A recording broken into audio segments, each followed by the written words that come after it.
بسم الله الرحمن الرحيم. عن أنس بن مالك رضي الله عنه عن النبي صلى الله عليه وسلم قال: ثلاث من كن فيه وجد حلاوة الإيمان: أن يكون الله ورسوله أحب إليه مما سواهما، وأن يحب المرء لا يحبه إلا لله،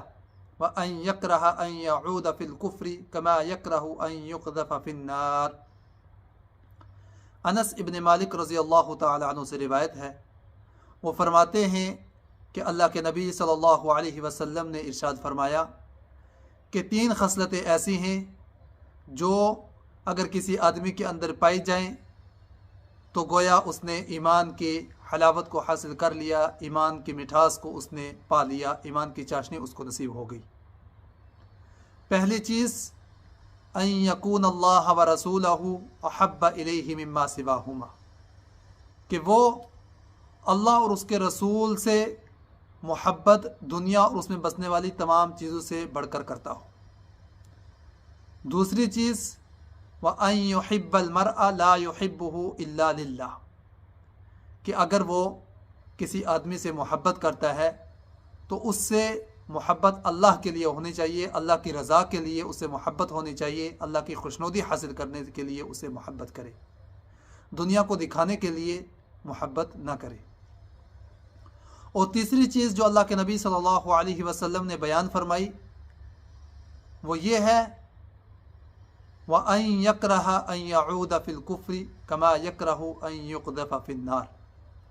کہ وہ کفر میں واپس لوٹنا اسی طرح سے ناپسند کرے جس طرح سے وہ اس چیز کو ناپسند کیا کرتا ہے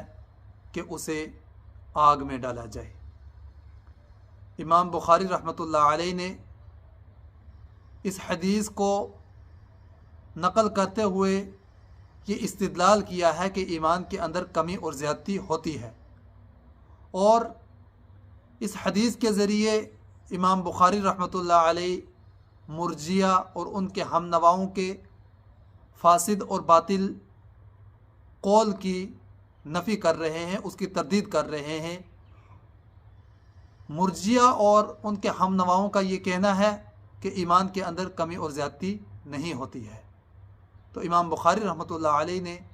اس حدیث کے ذریعے ان کے اس قول کی تردید فرمائی ہے۔ اللہ رب العالمین ہمیں کتاب و سنت کے مطابق زندگی گزارنے کی توفیق عطا فرمائے، آمین۔ السلام علیکم ورحمۃ اللہ وبرکاتہ۔